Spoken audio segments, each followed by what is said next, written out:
Chapter number 3 की ही MCQs को continue करेंगे। कहता है कि SI unit of impulses, impulse का एसआई यूनिट क्या होता है? Option A kilogram metre per second, option B newton metre, option C kilogram metre per second square और option D newton metre square. ठीक है जी, तो ये चार ऑप्शंस हैं। इसका करेक्ट आंसर क्या होगा? Option A kilogram metre per second. किस तरह से है इसको भी देख लेते हैं। देखिए, इम्पल्स का फॉर्मूला था F cross T is equals to M V F minus M V I. अगर आप इनके यूनिट्स प्लेस करें तो एफ की जगह पर एन न्यूटन आ जाएगा और टाइम की जगह पर सेकंड आ जाएगा, तो ये बन गया न्यूटन सेकंड। अब न्यूटन जो है वो किसके बराबर होता है? Kilogram metre per second square के, तो वो आपने प्लेस कर दिया। अब देखिए, न्यूटन की जगह पे kilogram metre per second square आ गया, उसके साथ सेकंड है। अब पर सेकंड स्क्वायर और सेकंड, इनकी पावर्स को जब आप ऐड करेंगे तो -2 + 1 -1 आएगा। सो यूनिट क्या बन जाएगा? Kilogram metre per second. So इसका आंसर ऑप्शन ए होगा। एमसीक्यू है, motion of projectile is option A 1 dimensional, B 2 dimensional, C 3 dimensional और डी 4 डायमेंशनल। तो प्रोजेक्टाइल मोशन कितने डायमेंशनल होती है? Option B 2 dimensional. ठीक है जी।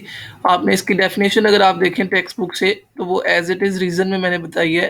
Projectile motion is 2 dimensional motion under the constant acceleration due to gravity. Projectile motion में क्या हो रहा होता है कि बॉडी फॉरवर्ड भी जा रहा होता है और अपवर्ड या डाउनवर्ड भी आ रहा होता है, यानी अलोंग एक्स एक्सिस भी मूव कर रहा होता है और अलोंग वाई एक्सिस भी मूव कर रहा होता है।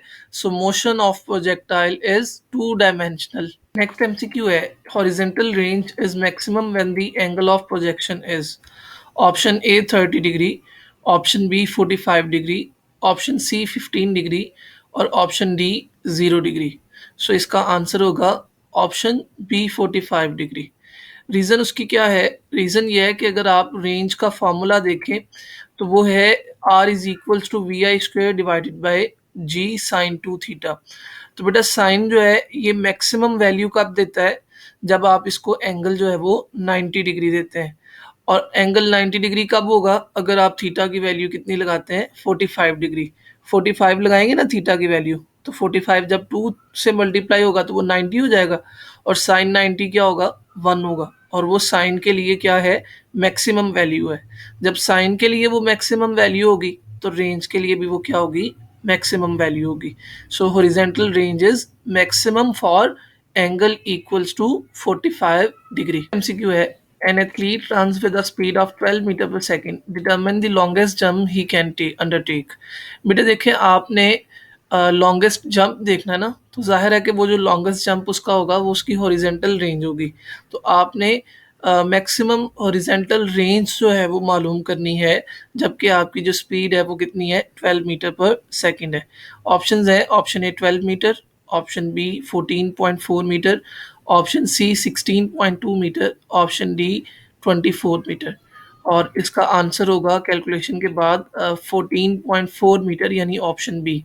कैलकुलेशंस देख लीजिए, मैंने जैसे कि बताया आपको कि ये बेसिकली आपने हॉरिजॉन्टल रेंज निकालनी है, मैक्सिमम हॉरिजॉन्टल रेंज। तो आपने उसका फार्मूला लिख दिया है, R maximum is equals to v i square divided by g sine 2 theta. अब वी आई की जगह पे 12 आ गया, जी की जगह पर 9.8 आ गया, 12 उसने बताया है स्टेटमेंट में। साइन 2 थीटा की जगह आपने 45 लगा दिया। अब 45 तो स्टेटमेंट में कहीं नहीं है। आपने पिछली एमसीक्यू में देखा है कि अगर आपने मैक्सिमम रेंज निकालनी है तो फिर थीटा की वैल्यू क्या होगी? 45 डिग्री होगी। तो आपने थीटा की जगह 45 लगा दिया। अब थर्ड लाइन में देखिए, R maximum is equals to 12 का स्क्वायर 144 आ जाएगा divided by 9.8 as it is है। साइन 2 मल्टीप्लाइड बाई 45 90 हो जाएगा। साइन 91 है, 144 को आप 9.8 से डिवाइड करेंगे तो इसकी जो मैक्सिमम रेंज आ जाएगी वो होगी almost equals to 14.4 metre. Next MCQ है, the trajectory of projectile for short range is. Trajectory क्या होती है? वो पाथ जो कोई भी प्रोजेक्टाइल जो है वो मूव करते हुए उसको फॉलो करता है, उसे ट्रैजेक्टरी कहा जाता है। शॉर्ट रेंज के लिए जो है वो ट्रैजेक्टरी पूछी गई है प्रोजेक्टाइल की। ऑप्शंस हैं, option A circular, option B जो है वो पैराबोला है, option C hyperbola, option D straight line. तो बेटा याद रखिएगा कि अगर आपसे ट्रैजेक्टरी पूछी जाए शॉर्ट रेंज के लिए तो वो पैराबोला होगी, पैराबोलिक फॉर्म की होगी। और ये आपके सामने डायग्राम भी है जिसमें अगर एक प्रोजेक्टाइल जो है वो इनिशियल वेलोसिटी वी आई के साथ मूव कर रहा है तो उसकी जो ट्रैजेक्टरी बनती है वो पैराबोला की शेप की बनती है। अगर वो शॉर्ट रेंज की बजाय लॉन्ग रेंज में पूछेगा तो लॉन्ग रेंज में आपकी टेक्स्ट बुक में लिखा हुआ है कि लॉन्ग रेंज के केस में वो ट्रैजेक्टरी जो है वो एलिप्टिकल होगी। तो आपने मेक श्योर कर लेना है कि वो शॉर्ट रेंज के बारे में पूछ रहा है या लॉन्ग रेंज के बारे में। शॉर्ट रेंज के केस में पैराबोलिक और लॉन्ग रेंज के केस में एलिप्टिकल। नेक्स्ट एमसीक्यू है the horizontal range of projectile at 30 degree with horizontal is same at an angle। Option A है 40 डिग्री, ऑप्शन बी है 45 डिग्री, ऑप्शन सी है 90 degree और ऑप्शन डी है 60 degree. बेटा question की स्टेटमेंट को समझ लीजिए। जो हॉरिजेंटल रेंज है वो आप 30 डिग्री पे मालूम कीजिए, उसकी जो वैल्यू आएगी उसको नोट कर लें। अब आपने इन चार ऑप्शंस में से कोई एक एंगल जो है वो सिलेक्ट करना है कि उस एंगल को आप जब पुट करें उस रेंज के फॉर्मूला में तो सेम आंसर आए जो कि 30 डिग्री को आपने जब सॉल्व किया था 30 डिग्री के लिए तब आया था। तो इसमें जो चारों में से जो करेक्ट ऑप्शन होगा वो होगा 60 डिग्री। उसकी रीज़न ये है कि आपने जो रेंज का फॉर्मूला पढ़ा था वो था r is equals to v i square divided by g sine two theta. अब बेटा जिन दो एंगल्स के लिए साइन टू थीटा की वैल्यू सेम होती है उनके लिए रेंज की वैल्यू भी क्या होती है, सेम होती है। अब आप देखें नीचे मैंने शो किया है साइन टू थीटा, अगर आप 30 लगाएंगे तो साइन टू मल्टीप्लाइड बाय 30 यानी साइन 60 हो जाएगा।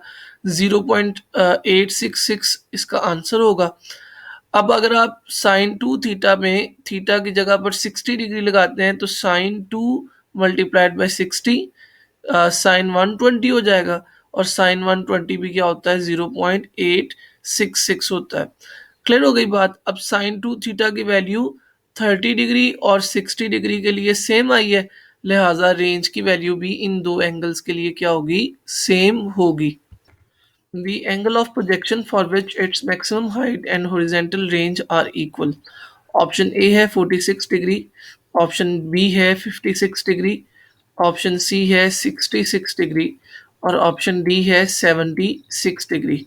तो इसका आंसर होगा ऑप्शन डी 76 डिग्री। बेटा ये किस तरह से आया है, आपने एक्सरसाइज में एक न्यूमेरिकल सॉल्व किया था, न्यूमेरिकल नंबर 3.13, उसमें बकायदा उसने सेम स्टेटमेंट के साथ आपसे क्वेश्चन किया था कि आप वो एंगल ऑफ प्रोजेक्शन मालूम कीजिए जिसके लिए प्रोजेक्टाइल की मैक्सिमम हाइट और रेंज जो है वो इक्वल होगी।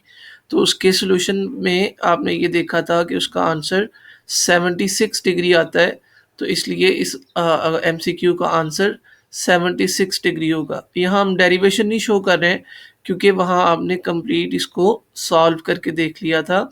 सो इस एमसीक्यू का आंसर होगा option D 76 degree. Next MCQ है for a typical rocket how much mass of rocket is in the form of fuel. यानी एक टिपिकल रॉकेट में जो रॉकेट का कितने परसेंट मास जो है वो फ्यूल का बना हुआ होता है।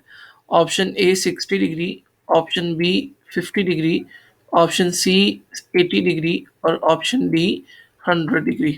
तो इसका बेटा आंसर होगा ऑप्शन सी 80 डिग्री। आप अगर टेक्स्ट बुक पे देखें पेज नंबर 65 पर तो उसमें एक लाइन लिखी हुई है 80% of the launched mass of a rocket consist of fuel only. तो इस लाइन के ज़रिए से आप फिर बता सकते हैं कि जो फ्यूल है वो रॉकेट के मास का 80% होता है। The horizontal component of velocity of projectile, option A increases, B remains same, C decreases और D increases and then decreases। Answer होगा ऑप्शन बी रिमेन सेम। देखिए जो हॉरिजेंटल कंपोनेंट ऑफ वेलोसिटी है प्रोजेक्टाइल का, उस पर कोई फोर्स अप्लाई नहीं हो रही होती और अगर फोर्स अप्लाई नहीं होगी तो वेलोसिटी चेंज नहीं होगी और एक्सेलरेशन भी पैदा नहीं होगा। लिहाज़ा हॉरिज़ॉन्टल कंपोनेंट ऑफ वेलोसिटी तो सेम रहता है, जबकि अगर आप वर्टिकल कंपोनेंट की बात करें, तो वर्टिकल कंपोनेंट ऑफ वेलोसिटी वो चेंज हो रहा होता है। क्यों चेंज हो रहा होता है? क्योंकि वर्टिकल कंपोनेंट पर ग्रेविटी की फ़ोर्स अप्लाई हो रही होती है, जिसकी वजह से उसकी वैल्यू चेंज हो रही होती है और एक्सेलरेशन पैदा हो रहा होता है।